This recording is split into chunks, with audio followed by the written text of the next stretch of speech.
तो चलिए बच्चा लोग शुरू करते हैं बेकर्स ऑफ गोवा से बात, ठीक है। और ये जो चैप्टर है ना, इस चैप्टर से शॉर्ट क्वेश्चंस काफ़ी पूछे जाते हैं board examination, CBSE board examination में।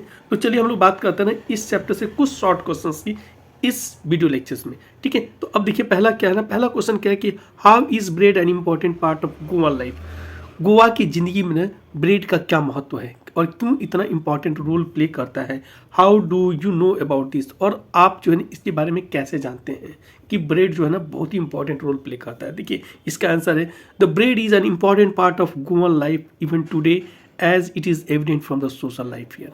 देखिए यहाँ के सोशल लाइफ को देखने के बाद बिल्कुल पता चल जाता है ना कि ब्रेड जो है ना गोवन लाइफ में यानी कि गोवा वालों के ज़िंदगी में ना एक बहुत ही इम्पॉर्टेंट रोल आज भी प्ले करता है, ठीक है। अब देखिए क्या है, ओवर द ईयर्स यानी कि वर्षों से it has come to occupy a special place in the life of Goan citizen. और वर्षों से जो है ना ये जो है ना एक बहुत ही इम्पॉर्टेंट रोल जो है ना गोवन सिटीजन के ज़िंदगी में ना ये क्या बन गया है, ऑक्यूपाई कर लिया, बहुत स्पेशल स्थान जो है ना ये प्राप्त कर चुका है ये ब्रेड, ठीक है। अब देखिए क्या है, ओकेजन्स लाइक क्रिसमस, जहाँ तक कुछ ओकेजन्स है जैसे कि क्रिसमस का ओकेजन है, कौन सा ओकेजन इसके बाद है, कोई भी फेस्टिवल्स है, वेडिंग्स है, शादियां हैं मतलब अगर, एंड इंगेजमेंट्स है अगर सगाई हो, are consider to be incomplete without, यहाँ पे विदाउट लिखा हुआ छूटा हुआ आप विदाउट लिखते हैं, without special preparation for each event made from bread. मतलब चाहे वो कौन कौन सा ओकेजन्स हो, क्रिसमस का ओकेजन हो, किसी त्यौहार का ओकेजन हो, शादी हो या फिर इंगेजमेंट हो, उस सारे इवेंट को ना इनकम्प्लीट माना जाता है अगर ब्रेड के बने हुए प्रिपरेशन ना दिया जा हो, ठीक है ना, उसमें पार्ट ना हो। Traditional sweet breads known as भूल, मतलब जो पौराणिक यानी कि जो कई जनरेशन से चलता आ रहा है उसको ट्रेडिशनल कहते हैं, यानी कि ट्रेडिशनल स्वीट ब्रेड, भूल नाम का जो है ना एक मीठा ब्रेड होता है जो कि ट्रेडिशनली जो है ना क्या होता है मैरिज गिफ्ट में दिया जाता है। देखिए कितना इंपॉर्टेंट ये रोल प्ले कर रहा है कि मैरिज गिफ्ट में भी ब्रेड को दिया जाता है, ठीक है। अब देखिए और क्या है, बोलनी हास जो है ना एक तरह का स्पेशल आइटम होता है, एक तरह का प्रिपरेशन होता है, वो किस चीज़ का, ब्रेड का होता है। And cake are must on the occasion of Christmas, यानी कि क्रिसमस का जब त्यौहार आता है ना, क्रिसमस जो आता है ये जो फेस्टिवल आता है उसमें बोलनी हास और केक आर अ मस्ट। मतलब क्या होगा ना, ये दो चीज़ जो है ना बिल्कुल जो है ना एक जरूरी माना जाता है कि इसको सर्व करना, यानी कि इसको देना जो है ना ये बिल्कुल ही इस ओकेजन के लिए मस्ट माना जाता है। चलिए अब लोग बात करते हैं सेकंड क्वेश्चन की। तो सेकंड क्वेश्चन है comment on the significance of bread bakers in traditional Goan village. अब जो ट्रेडिशनल यानी कि पुरानी पौराणिक जो गोवन गांव है ना, गोवा के जो गांव है ना, उसमें ब्रेड बेकर्स का ना महत्व के बारे में बताइए कि उस गांव में ब्रेड बेकर्स में, मतलब गोवा के गांव में ब्रेड बेकर्स का क्या महत्व है, तो ये हमें बताना है। तो देखिए क्या है, bread is a permanent item in Goan meal. अब गोवा का जो मील है ना, यानी कि गोवा का जो भोजन है ना, उसमें जो है ना ब्रेड जो है ना एक परमानेंट आइटम है, मतलब ब्रेड का होना ही है, ठीक है। And bakers in the important member and bakers is an important member of the Goan society. और जो ना गोवा का जो सोसाइटी है ना उसमें ना या फिर कम्युनिटी है ना, उस कम्युनिटी में ना बेकर्स जो है ना एक बहुत ही इंपॉर्टेंट मेंबर होता है। Therefore bread making is a prosperous business in Goa. अब जो है ना गोवा में क्या होता है ना कि ब्रेड बेकिंग, इसके वजह से क्या हो जाता है ना कि ब्रेड बेकिंग जो है ना बहुत ही एक इम्पॉर्टेंट, यानी कि प्रोस्पेरस का क्या मतलब होता है, उन्नतिशील बिजनेस है, यानी कि इसमें जो है ना कमाई अच्छी होती है, जिससे जो है ना लोगों का जिंदगी बन जाता है, ठीक है ना, इस तरह से प्रोस्पेरस, ठीक है। तो ये क्या है ना उन्नतिशील जो है ना ये एक बिजनेस माना जाता है, कौन सा, ब्रेड मेकिंग को। The physical feature of the bakers having plum and round body are testimony to this. अब देखिए जो है ना ब्रेड बेकर्स का ना जो हट्टा कट्टा जो उनका जो चेहरा, उनका जो फिजिकल अपीयरेंस है, जैसे कि प्लम शेप उनका होता है, उनका फिजिकल फीचर से कहा जा रहा है ना कि फिजिकल फीचर्स इस बात को गवाही देता है कि ये लोग जो है ना वो क्या है, बहुत ही एक प्रगतिशील बिजनेस है, एक बहुत ही उन्नतिशील बिजनेस के ये पार्ट हैं। क्यों? क्योंकि इनका बॉडी से पता चलता है ना कि ये हट्टे कट्टे अच्छा पैसा कमाते होंगे, इस वजह से कहने का मतलब होता है ना कि अच्छा पैसा कमाते होंगे, इस वजह से ना ये हट्टे कट्टे दिखते, कैसे दिखते हैं, प्लम एंड राउंड, गोल मटोल इनका चेहरा होता है, यानी कि ये पैसे वाले हो जाते हैं, ठीक है। कहने का मतलब ये सही है कि ये क्या हो गया ना, physical feature of the bakers having plum and round shape are testimony to it that. इस बात का गवाही देते हैं कि ये एक पोरस बिजनेस है, इनके फिजिकल अपीयरेंस से ही पता चल जाता है। ये हट्टे कैसे दिखाई देते हैं, ये दिखाई देते हैं हमें प्लम एंड राउंड बॉडी, यानी कि गोल मटोल हमें दिखाई देते हैं, ठीक है।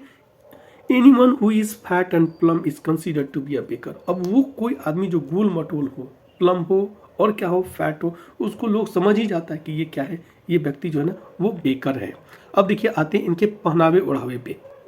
तो देखिए जहाँ तक इनके पहनावे ओढ़ावे का बात है ना कि they used to wear a peculiar dress called kabai. Kabai नाम का ना एक पुर्तगालीज दिन में, ठीक है ना, पुर्तगालियों के समय से ही ये किस तरह के बियर पहने, किस तरह के कपड़े को पहनते थे। कबाई नाम का ना एक ड्रेस, एक स्पेशल एक पिकुलियर ड्रेस होता था इनका। Later they wore a shirt and trouser, ठीक है, और बाद में जो है ना शर्ट और ट्राउजर, ट्राउजर का मतलब होगा पतलून और शर्ट आपको पता है, ठीक है। तो ये शर्ट और पतलून जो है ना ये क्या पहनने लगे, बाद के समय में पहनने लगे। फेस्टिव ओकेजन्स, अब देखिए क्या है इनका इंपॉर्टेंट कितना है कि festive occasions are considered to be incomplete without special preparation for each event made from bread. अगर जो भी स्पेशल ओकेजन्स हो उसके लिए ना, उस इवेंट के लिए ना अगर अलग से ब्रेड का स्पेशल प्रिपरेशन ना हो तो उस इवेंट को, उस ओकेजन को ना लगभग इनकम्प्लीट माना जाता है। कहाँ पे, गोवन सोसाइटी में। पहला तो ये हो गया ट्रेडिशनल स्वीट ब्रेड। अब देखिए इसकी इंपॉर्टेंस को जो हम लोग पहले भी बात कर चुके हैं, उसकी इंपॉर्टेंस को बताया जा रहा है क्या, जैसे कि वोल ट्रेडिशनल स्वीट ब्रेड होता है जिसका नाम है वोल, को ना मैरिज गिफ्ट के तौर पे दिया जाता है। ये भी एक बहुत ही इंपॉर्टेंट बात कही जा रही है, यानी कि ब्रेड का इंपॉर्टेंस को बताया जा रहा है कि ब्रेड कितना इंपॉर्टेंट है और बनाने वाला फिर कितना इंपॉर्टेंट हो सकता है, आप समझ सकते हैं। ब्रेड को शादी में उपहार के तौर पे दिया जाता है, ठीक है, एक चीज़ हो गया। तो बनाने वाला कितना इंपॉर्टेंट होगा, इस चीज़ को, इस बात को ये अंडरलाइन करता है, ठीक है। अब देखिए वाइल बोलनी हास and cakes are must on the occasion of Christmas. अब बोलनी हास और केक जो है ना वो क्या है, बिल्कुल मस्ट है, होना बहुत जरूरी होता है किस चीज़ में, क्रिसमस के ओकेजन पे। और एक और चीज़ है, a baker's furnace is there for indispensable in a traditional Goan village. अब जो है ना तो ये कह रहा ना कि बेकर्स के इन सारे वजहों से क्या हो जाता है ना, बेकर्स का जो फर्नेस भट्ठी जो होता है ना वो भी जो है ना वो इंडिस्पेंसिबल पार्ट हो जाता है गोवन विलेज में, बहुत ही इंपॉर्टेंट। मतलब कि हर घर में क्या हो जाता है ना, होना एक अनिवार्य, बेकर्स के घर में ना ये अनिवार्य तौर पे पाया जाता है बेकर्स का फर्नेस। यानी कि बेकर के गोवा के गाँव में ना फर्नेस, बेकर्स का फर्नेस भट्ठी होना बिल्कुल एक अनिवार्य रूप से पाया जाता है। ये हो गया इसका। अब आते हैं हम लोग तीसरे क्वेश्चन के बारे में। तो तीसरे क्वेश्चन के बारे में हम लोग बता सकते हैं क्या कि what do you know about the financial condition of the Goan bakers of Goa. Goa के जो बेकर्स हैं उनके फाइनेंशियल कंडीशंस के बारे में आप क्या जानते हैं। The bakers of Goa are famous for their loaves of bread. मतलब जो बेकर्स के जो गोवा के जो बेकर्स हैं ना वो अपने रोटी के जो लोव्स हैं, यानी कि रोटी के जो है, रोटी जो है ना अपने रोटी के लोव्स के वजह से वो क्या जानते हैं ना बहुत ही नामचीन है, या उनको जो है ना वो प्रसिद्ध है अपने रोटी के वजह से। As far as financial conditions are concern, जहाँ तक उनके फाइनेंशियल कंडीशंस की बात है, ठीक है ना, they were prosperous as well as baking was a profitable profession. ये जो है ना क्या है, वो लोग जो है ना प्रोस्पेरस यानी कि धनी मनी, यानी कि क्या कहते हैं ना, समृद्ध होते हैं, ठीक है ना, एंड वेल ऑफ होते हैं। As baking was a profitable profession, क्यों, क्योंकि बेकिंग करना जो है ना एक इम्पॉर्टेंट क्या हो जाता है ना, प्रोफेशन हो जाता है, एक प्रॉफिटेबल यानी कि लाभदायक मुनाफे वाला बिजनेस होता है ये। And bread was love by all, और यहाँ पे क्या होता है ना सब लोग ब्रेड जो है ना पसंद करते हैं। अब इनके कंडीशन को हम लोग इस तरह से बता सकते हैं कि they are very well off, they are very prosperous. इस बात को कह सकते हैं क्या, ये वाली चीज़ को हम लोग यहाँ पे भी और चीज़ को चाहे तो ऐड कर सकते हैं, लाइक ये वाला चीज़ को, इस पार्ट को, the physical features of the bakers having plum and round are testimony to that. मतलब उनके फिजिकल अपीयरेंस से ही ये पता चल जाता है क्या कि वो जो है ना उनके फिजिकल फीचर से ही पता चल जाता है, वो गोल मटोल जो उनका जो बदन होता है यही इस बात को गवाही देती है कि वो क्या है, समृद्धशील है, समृद्धशाली है, यानी कि वो समृद्ध है पर्सन, ठीक है ना। Anyone who is fat and plum is considered to be a baker. और जो है ना क्या है, मोटा और प्लम मतलब कि हट्टा कट्टा अगर दिखाई देता है या फिर गोल मटोल जो हो जाए, उसको हम लोग क्या बोलते हैं ना, वहाँ पे समझा जाता है कि वो एक बेकर ही होगा। इस तरह से उनके फाइनेंशियल कंडीशन को भी हम लोग देख सकते हैं। थैंक यू, चलो।